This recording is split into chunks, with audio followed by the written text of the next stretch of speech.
Okay, good morning all of you. Let's get started.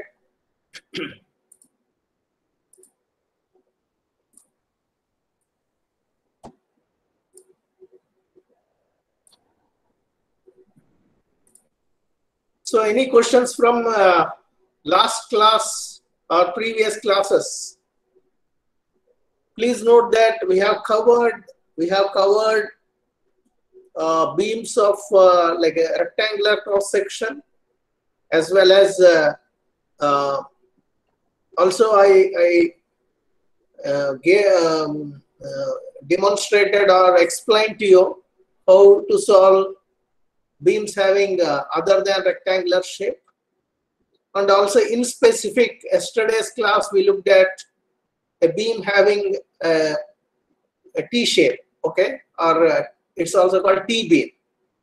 T-beam is nothing but a beam where usually beam means you are not going to have beam alone. Beam is going to support slab. So a part of slab also acts integrally with the beam. Such kind of beam is T-beam. So that is how to analyze such kind of beam is what we looked at in yesterday's class. Okay. And please note that even if the shape of the beam or the cross-sectional shape of the beam is different from other than what we discussed, you should use your creativity and then use these concepts and then try to solve such problems. Okay. Anyway, let's go further for completeness. Actually, this doubly reinforced section, rectangular section, in a way, in one way, it is going to be similar to what we already covered.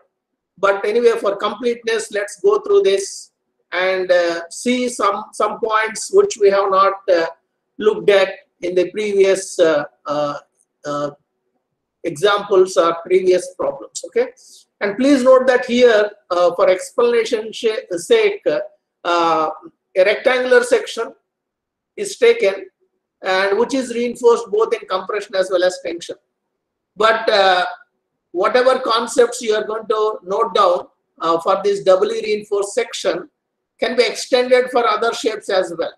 Suppose this instead of rectangular cross section, we have some trapezoidal cross section in which you have the steel in compression as well as tension side. You can follow or extend these whatever concepts you are going to learn in today's class. Similarly, T-beam.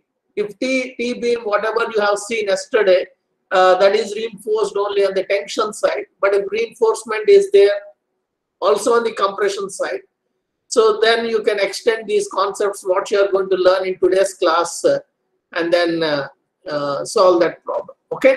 Anyway, take a note of this problem statement. Please take a note of this cross section of the beam in your notebook.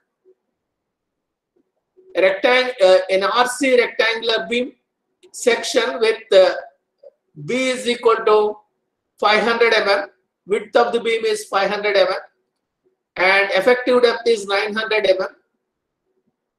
Effective depth is from the top edge to the edge, top edge, which is in compression, to the centroid of the reinforcement, that is effective depth. A RC rectangular beam with section B is equal to 500 mm and D is equal to 900 mm is provided with 6 numbers 25 mm bars on the tension side. Okay, on the tension side, 6 number 25 mm bars. In addition, and 2 numbers 20 mm bars on the compression side. Okay, and with effective depth of 50 mm from top. So effective depth in the sense the centroid of the compression reinforcement from the top edge, it is at 50 mm.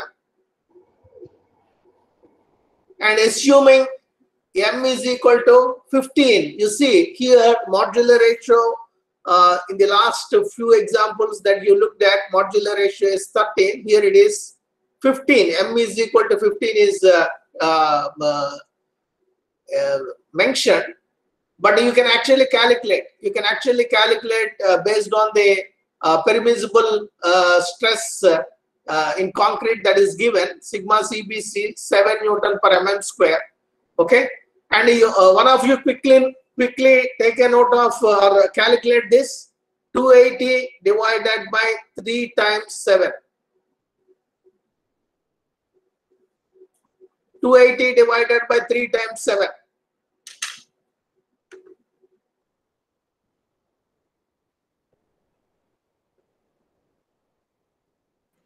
13.34. Anyway, here in the problem statement it is mentioned 15. Let's see the workout with 15. And if you want to work out or if you want to redo the calculation with 13, you do it, okay? And somehow here modular ratio is taken as 15. Let's go and understand that that's not going to make any difference in our understanding, okay? So let's take m is equal to 15 here, whatever is given in the problem statement. But the correct value for this sigma CBC is 13.33, and if you round it up to the nearest integer, it's going to be 13. Anyway, so now for this beam section, as usual, whatever we are doing, please note that analysis given a beam section is nothing but trying to find the stresses in the steel and concrete for a given applied moment, or trying to find the moment of resistance of this section or moment carrying capacity of that particular, if that particular section is used as a beam, moment carrying capacity. Once we get this moment of resistance or moment carrying capacity, depending on the boundary conditions, depending on how this beam is supported at the ends, we can back calculate what is the safe load that can be applied on this beam. And you need to deduct the self weight of the beam before you try to find what is the safe superimposed load. Okay. Anyway, this is the procedure that we adopt for analysis given a section. So same thing here. So only difference is this rectangular beam cross section is reinforced both in compression as well as in tension side. Okay, so take a note of this section details here. 2 bars of 20 mm diameter on the compression side and 6 bars of 25 mm diameter on the tension side, and the centroid of the compression reinforcement from the top edge is 50 mm. That information is required for us to calculate stress at the level of centroid of the this compression reinforcement. Any questions here? So that is this first figure. Whatever is shown as A, figure A is nothing but whatever description or the information that is given in the problem statement. If you translate into a pictorial form, that is what this first figure is. And the second one is nothing but your transformed section. You are very much familiar with this transformed section. Whatever, assuming neutral axis depth, neutral axis at a certain depth, okay, and ignoring the concrete below the neutral axis, or assuming the concrete below neutral axis to be ineffective, and only the steel below the neutral axis is going to be effective.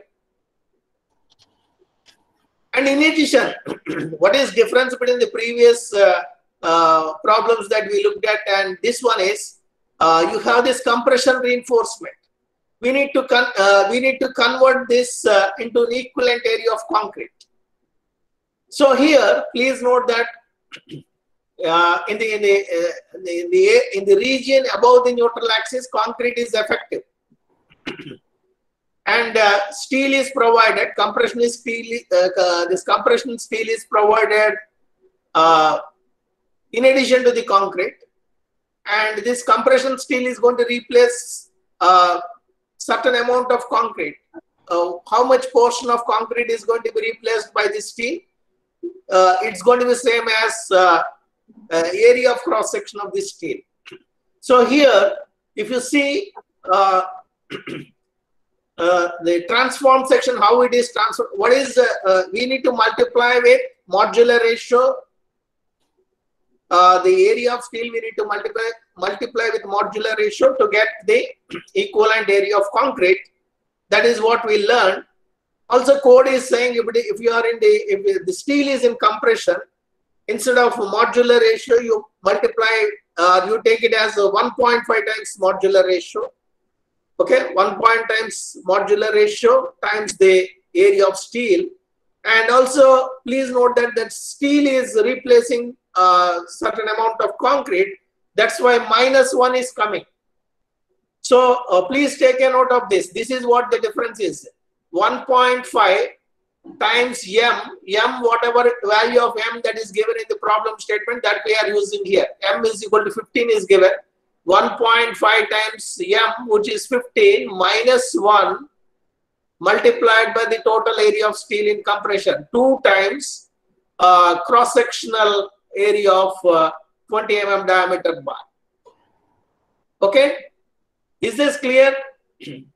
Transformed area of compression reinforcement. And rest of the things is self-explanatory. It is similar to the previous problems.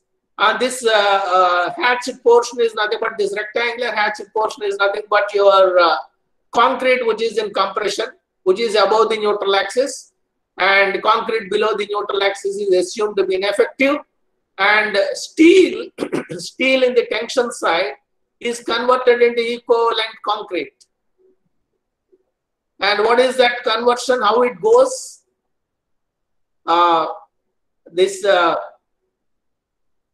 It is actually not 1.5 here. It is 15. Okay, sorry, there is a typing mistake here. 15 is the modular ratio times the area of steel in tension. Area of steel in tension is 6 bars of 25 mm diameter. Is this clear? You just ignore this decimal here. It is 15. That is a typing mistake. Okay, this is the transformed section for this doubly reinforced concrete. Doubly reinforced in the sense reinforcement is provided both in the compression as well as in the tension side. So this is the transformed section. This is the section on which we are going to work further. For this transformed section, what is the stress distribution diagram? That is what is shown in this figure C. And this stress distribution is familiar to you. It is coming from the assumption that strain is linear, strain variation is linear, and stress strain relation is linear. Okay, and we are doing everything still with working stress method. So if the stress in the top fiber here is sigma CBC prime, if stress in the top fiber is sigma CBC prime, and this depth is neutral axis depth N, okay, and this we are also interested in stress at the level of compression reinforcement. Okay, anyway, these values we'll see how these values are obtained. We'll see in a while once we go through the these numerical calculations. So the stress at the level of centroid of the compression reinforcement, that is also required for us. That is what is noted here. That is denoted with sigma prime CS.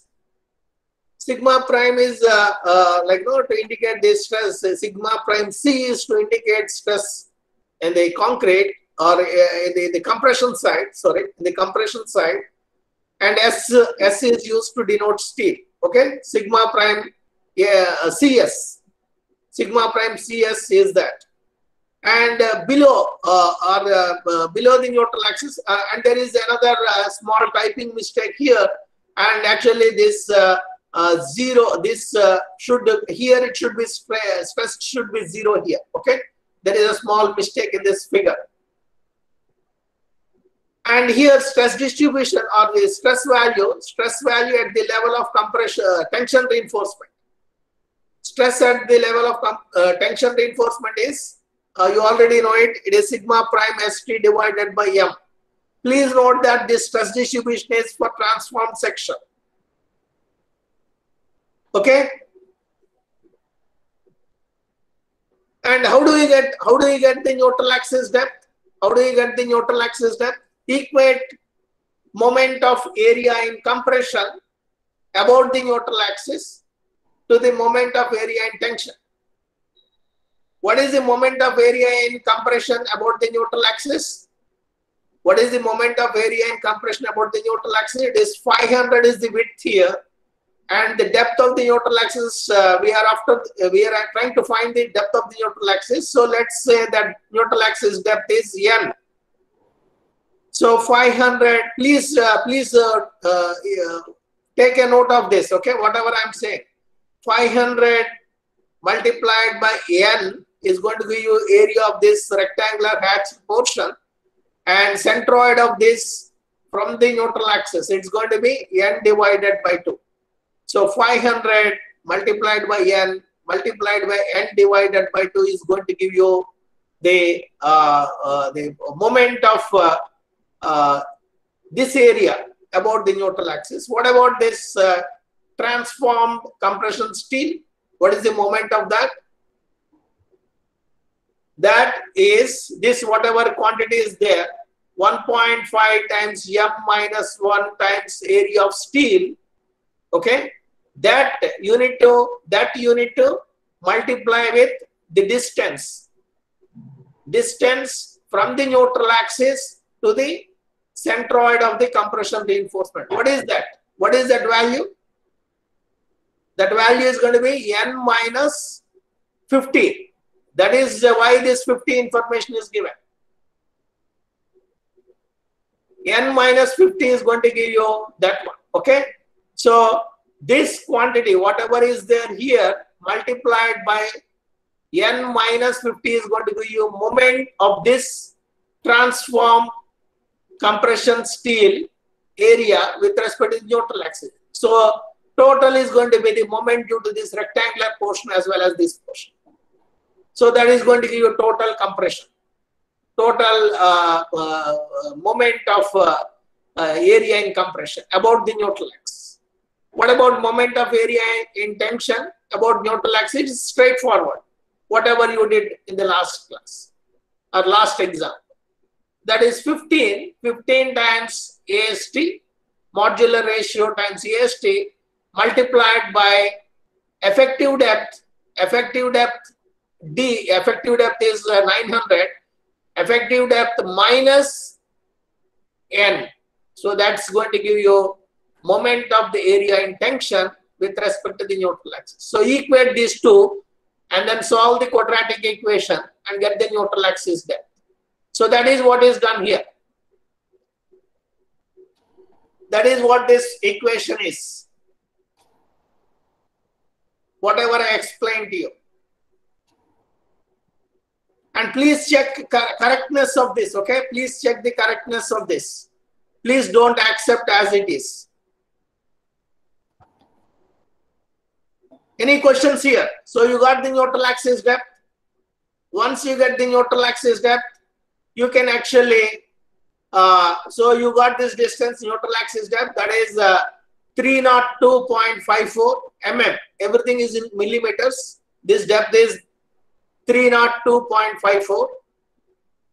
And now go to the stress distribution. Stress is varying linearly with a 0 value at the neutral axis. Stress is value is 0 at the neutral axis, and its value at a distance 302.54 mm, which is the top fiber.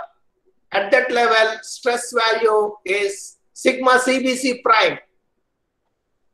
Okay, and if sigma CBC prime is the top stress in the top fiber, what is the stress in a fiber which is at a level which is 50 mm below the top edge?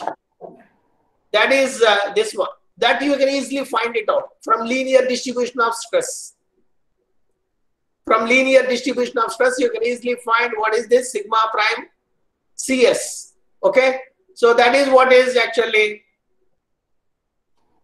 that is what this calculation is, that one. Sigma prime CS. Once the top fiber stress is sigma prime CBC, and you know the distances. This distance is 302.54, and you are looking at a level which is 50 mm below the top edge. So the distance of that from the neutral axis is 302.54 minus 50. Okay, so you got stress here. So now please note that the total compressive force is contributed from the concrete portion as well as this steel. Steel is in the compression region is also going to contribute to the total compressive force. So we have two things. One is this concrete portion as well as the steel portion, which is contributing to the total compressive force. What is the contribution of this concrete portion to the compressive force? That is denoted with this, or that is shown here. That is what is shown here. The contribution of this concrete portion to the compressive force, or that is denoted with CC here.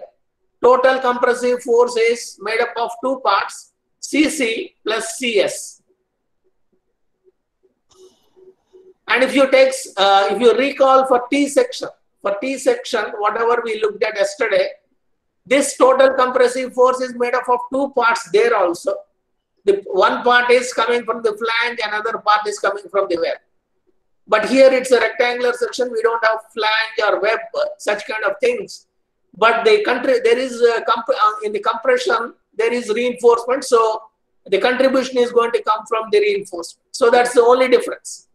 Rest of the procedure is going to be same. So what is this CC? CC is,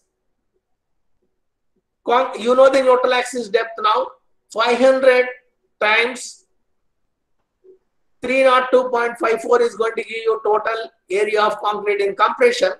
And in this concrete area, stress is varying like this. Stress distribution is known to you. So this 500 multiplied by 302.54 multiplied by sigma CBC prime divided by 2. Sigma CBC prime divided by 2, that is going to give you this CC value. And what about CS value? CS value is this area of this transformed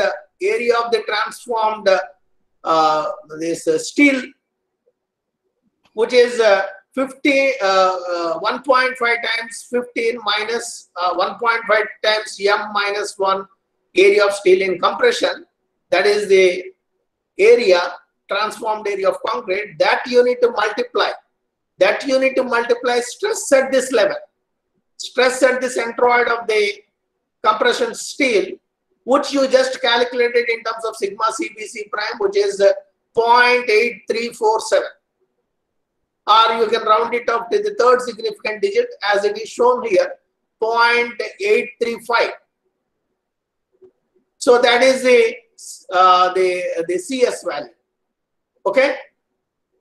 If you agree with that, let me show you that actually the details, explicitly those details are not given in the next slide, but those details are skipped. You can make a note. Okay. CC is nothing but 500 multiplied by 302.54 multiplied by sigma CBC prime divided by 2. And CS is this area, whatever 1.5 m minus 1 area of steel in compression multiplied by 0.835 sigma CBC prime. Any questions? Now you got the total compressive force. First of all, I am interested in Please note that this total compressive force is actually having two components, but I want to know where the resultant compressive force is going to act. This is a total compressive force, but where this resultant compressive force is going to act. So that similar to what we did yesterday for T section, what we are going to do is we are going to take moment of this compressive force and divide it with the moment of the force divided by the force is going to give you the distance where that resultant force is going to act, depending on with respect to what axis you are taking the moment. Okay, so now if I'm taking the moment about the neutral axis, so this CC I explained to you how to calculate. Take the moment of CC about the neutral axis. Moment of CC about neutral axis is the centroid of this rectangular portion from the neutral axis is at a distance n divided by 2. So CC multiplied by n divided by 2 and CS multiplied by n minus 50 is going to give you the moment due to CS. So add those two moments and then divide with this compressive force. That's going to give you the distance where the resultant is going to act from the neutral axis. So that is what is done here. So that is what the details are given here. You can cross check. Only thing is, sorry, here the resultant is calculated from the top.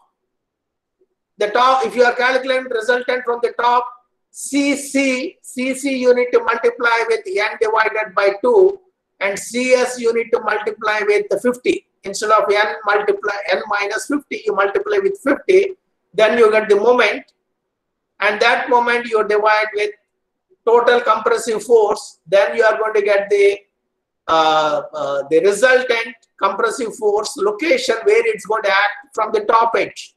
So that is noted here, 94.25 mm.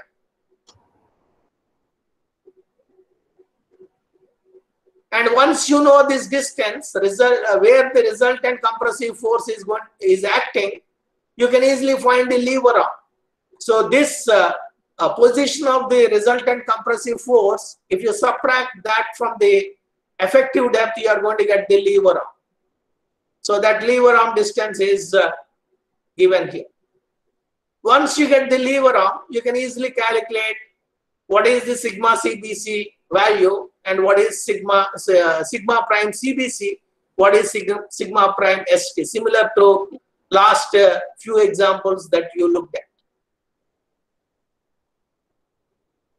Okay, and once you get the stresses in concrete and steel, if you want, you can actually calculate stresses in the compression steel, or sorry, here, yeah, sigma prime ST is nothing but stress in the tension steel. Sigma CBC prime is stress in the concrete in the compression fiber. And once you know sigma CBC prime, if you want to know what is the stress in the steel, in the compression steel, you can calculate from that value.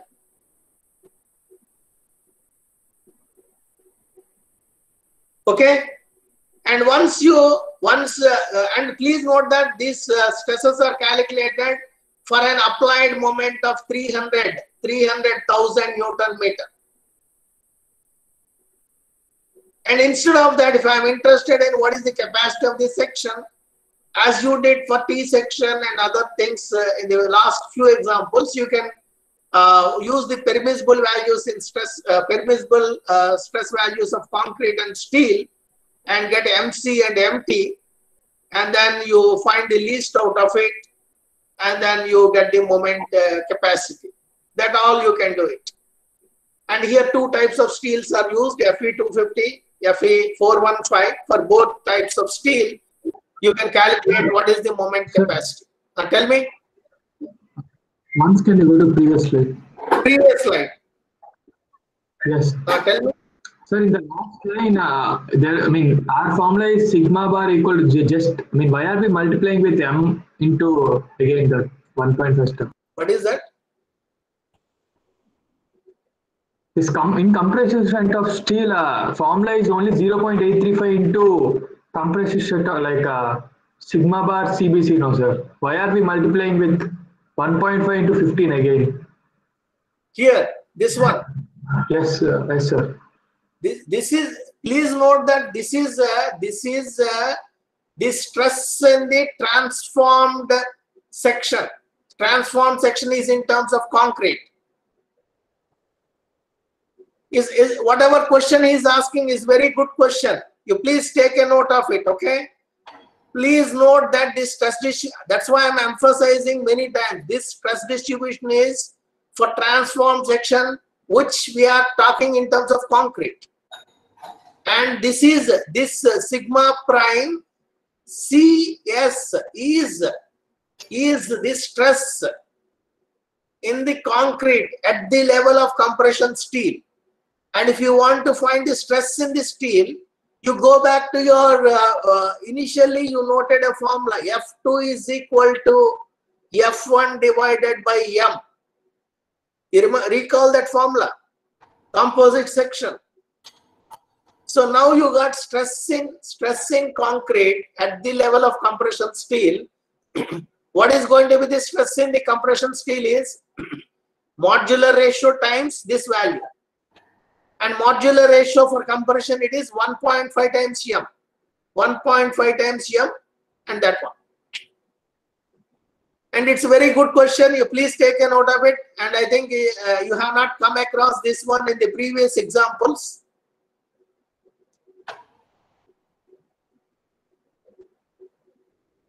Okay. So this is this is how you get the stresses in steel and concrete given a moment for a doubly reinforced section. And if you want moment capacity, you can do it using the permissible stresses in concrete and steel. And here the workout is shown for two types of steel, Fe415 or Fe250 and Fe415. And whichever, with respect to whichever either concrete or steel is the least, that is going to be dictating your moment carrying capacity. You can go through that. And please note that once again I am telling you, you please see for the mistakes in the numerical values as well as any typing mistakes, okay? Because I'm also taking these examples from different sources, and there is a possibility that mistakes may be there. Any questions here? And one more thing before I give you some time for asking any questions related to this. And here stresses in concrete and steel we calculated using this approach. That is moment M divided by AST multiplied by sigma or JD. M divided by AST JD, or this one is coming from half sigma CBC B times N JD. Okay, you can calculate your stresses in concrete and steel using these formulas, or if you want, you can actually calculate this is moment of inertia of this transformed section. Moment of inertia of this transformed section, you can calculate that. And using that moment of inertia of transformed section, you can use your theory of simple bending formula. Sigma is equal to My divided by I. You can use that. M is the applied moment and Y is the distance of the location where you are interested, and I is the moment of inertia. Sigma is equal to My divided by I. But for that you need to know the moment of inertia of the particular section. For that you can take this transformed section. And if you use that approach, you can do that with the stress calculation using that approach as well. That is what is given here. And this is all self-explanatory based on whatever way discussed earlier. Or if you want, once again take a note of this equation. Transformed section, this moment of inertia of the transformed section about neutral axis. Bn cube divided by 3. And earlier we don't have the compression reinforcement. At that time we have only m times AST multiplied by d minus n square. Now we also have the compression reinforcement, and the area of compression reinforcement, that is, what is this, 1.5 m minus 1 times A SC, steel in compression, okay, multiplied by its distance from the neutral axis, which is n minus d prime. D prime is nothing but your top cover depth, or it's given 50 mm is given from the top edge to the centroid of the compression reinforcement. That is what is this d prime. So you can get the neutral the moment of inertia of the transformed section about the neutral axis. And this is, once again, this is moment of inertia of transformed section. And once you get moment of inertia of transformed section, you can go back to your theory of simple bending and use these formulas and get the stresses. Any questions here? Any questions? I think whoever asked that question, I think that is a very good observation. No questions? Everything is clear? Then you should submit your assignment by Monday. Okay. So if no questions, let me introduce you to design. So far what we did is, given a section, how to get the, given a section in the sense all the details of the section, dimensions as well as area of steel, as well as the grade of concrete and also type of steel, everything is given to you. You with the knowledge whatever you gain so far, you should be able to calculate for a given moment what are going to be the stresses that are developed, that are going to be developed, irrespective of the shape of the section, and irrespective of whether it is reinforced in compression or in tension, or if it is reinforced both in compression and tension also, you should be able to calculate. If whatever is already explained to you, if it is very clear to you, you should be able to do that. So that is part of analysis. And not only that, given a section, and you should also be able to tell what is its moment carrying capacity or moment of resistance of that particular section. So that is all part of analysis given a section. And now design is, you will be given the load, you will be given the loads, and you need to give a prescription. What kind of section I need to adapt. And what do you mean by that? Meaning of that is, you need to prescribe, or you need to come up with the dimensions, cross-sectional dimensions of the beam, as well as the area of steel. Okay? So if that is the case, how we are going to proceed, how we are going to go about this. So now you are given full freedom. You tell me what type of section I need to adopt, what is the amount of steel I need to provide. But the load is given to you. Load is given to you, and the boundary conditions or anti conditions of the beams beam is given to you. What kind of beam? Is it cantilever beam or simply supported beam? What is the span of beam? That information is given. So you need to calculate what is the bending moment, maximum bending moment, or bending moment. You need to come up with or do the analysis and get a clear idea about the variation of bending moment along the length of the beam, as well as shear force. But shear related things we'll see at a later stage, because so far please note that whatever we covered is only related to flexural.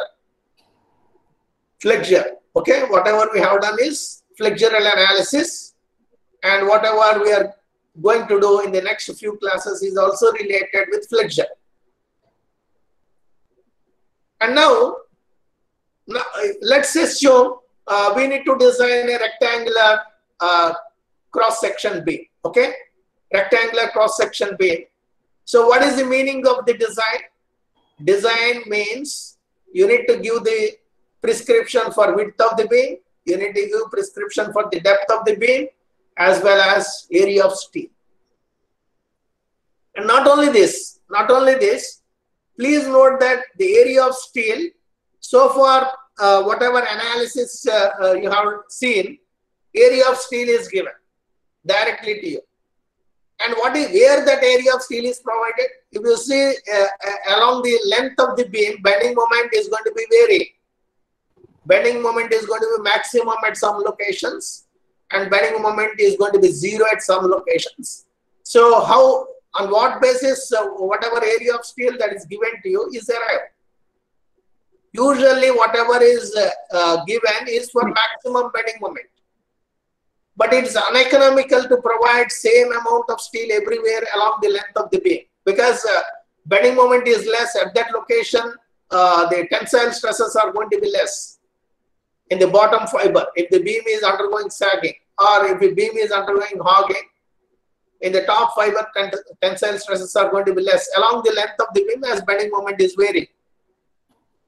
So we can intelligently cut down the amount of steel at different locations.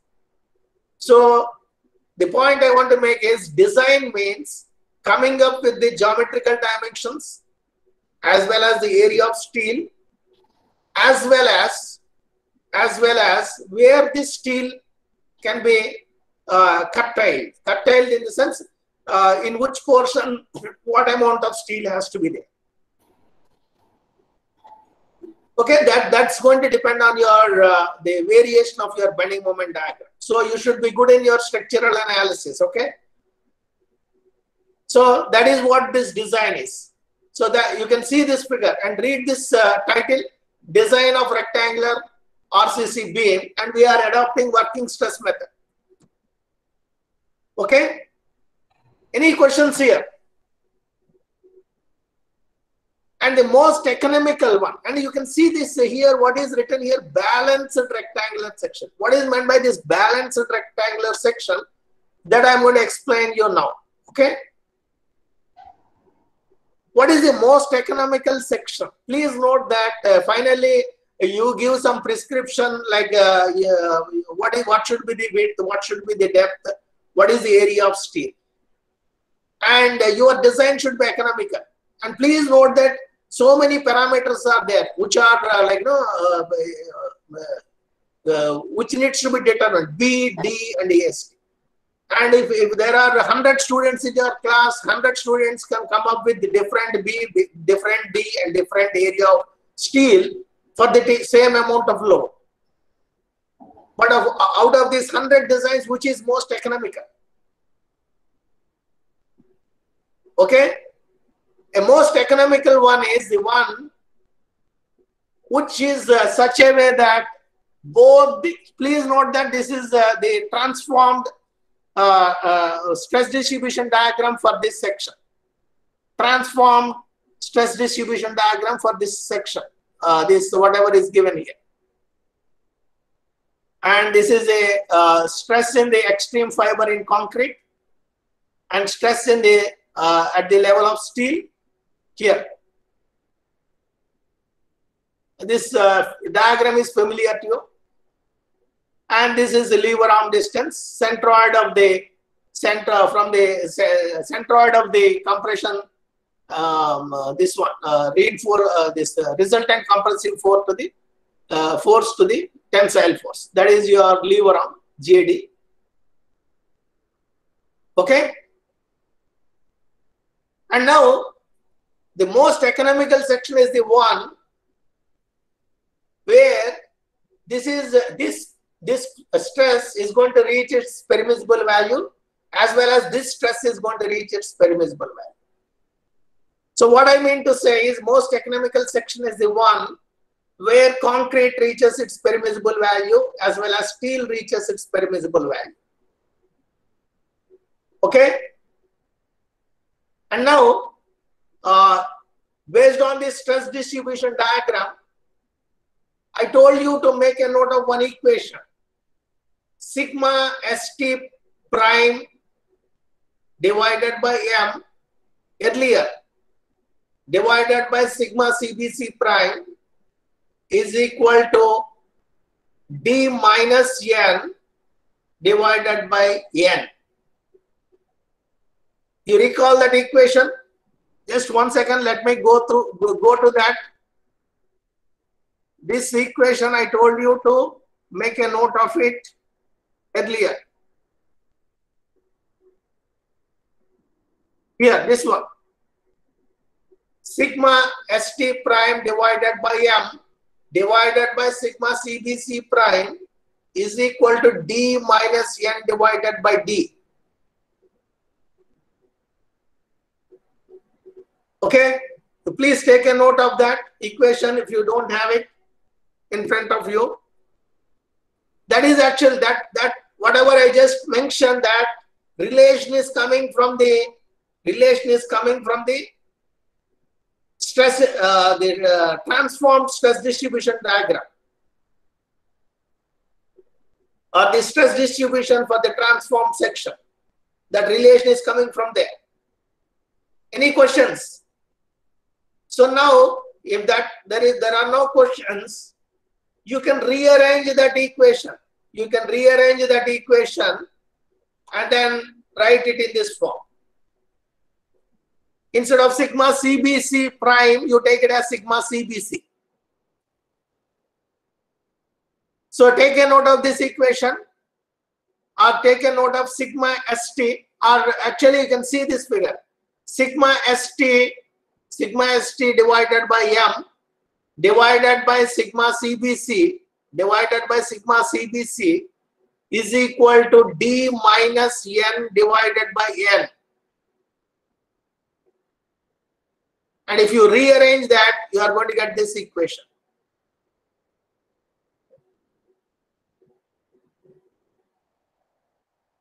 Any questions here? So what is the significance of this equation? What is the significance of this equation? If the permissible stress in concrete is given, if the permissible stress in steel is given, if permissible stress in concrete is given, your modular ratio is known. So once you know permissible stress in concrete, permissible stress in steel, you can easily find neutral axis as some factor. Please note that whatever is there here, sigma CBC divided by sigma CBC plus sigma ST divided by M, that is all going to be a numerical value, some factor times the depth, D, effective depth. So this quantity is what is denoted with K. K is what is called neutral axis depth factor. I already told you, or I already introduced you to this earlier. Neutral axis depth factor. Okay, so please take a note of this neutral axis depth factor quickly. I'll stop in 2 minutes. Neutral axis depth factor, which is going to be a function of permissible stress in concrete, permissible stress in steel. Okay, and what is the lever arm here? Lever arm distance is D minus KD divided by 3. Why this KD divided by 3? Because this is triangular distribution.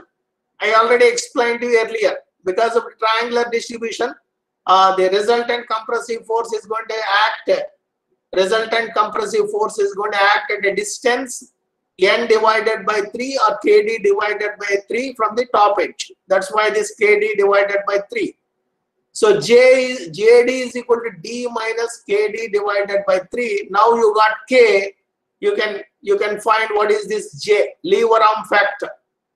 So that J is this one. Lever arm factor is what?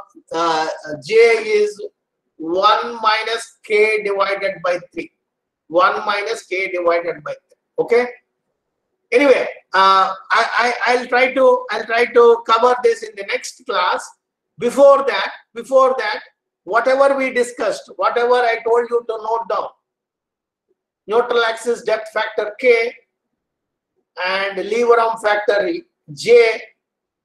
I told you just now, I showed you those relations. And what is the significance of it? You can prepare a chart like this. For a particular grade of concrete, what is the permissible stress in concrete? M15 permissible sigma CBC value is 5. And depending on the grade of steel you are going to use, Fe250 or medium tensile steel or deformed medium tensile steel, Fe415, depending on the type of steel you use, your permissible stress in steel is going to be different. Where this permissible stress in steel is given, it's given in table 22 of IS 456. So once you know permissible stress in concrete, permissible stress in steel, you can find what is this M value. M is nothing but modular ratio, which is going to depend on sigma CBC. And also you can find what is the, once you know sigma CBC, sigma ST, and M, you can find what is neutral axis depth factor and what is lever arm factor. Okay, like that you can make for different grades of concrete and different types of steel. You can make those things. Please note that this is nothing to do with your dimensions. These factors are independent. These factors are not going to depend on the dimensions of the section. And what is this Q balance and P balance, we'll see in next class. Okay, so I'll stop here.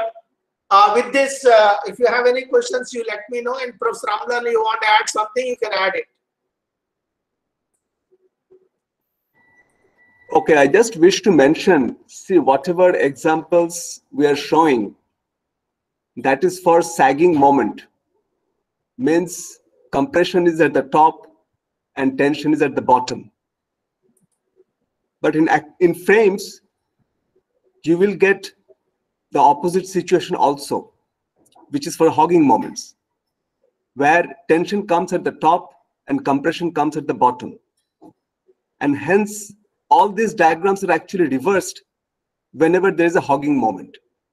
Please be careful about that. Okay. Just 1 second.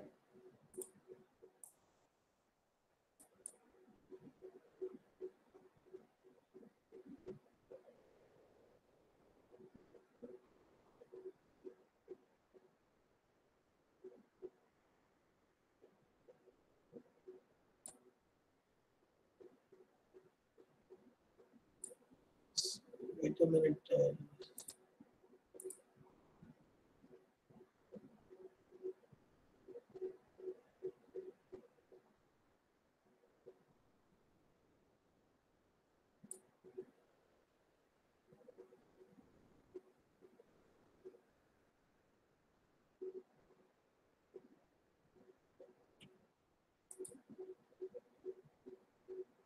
Okay, thank you.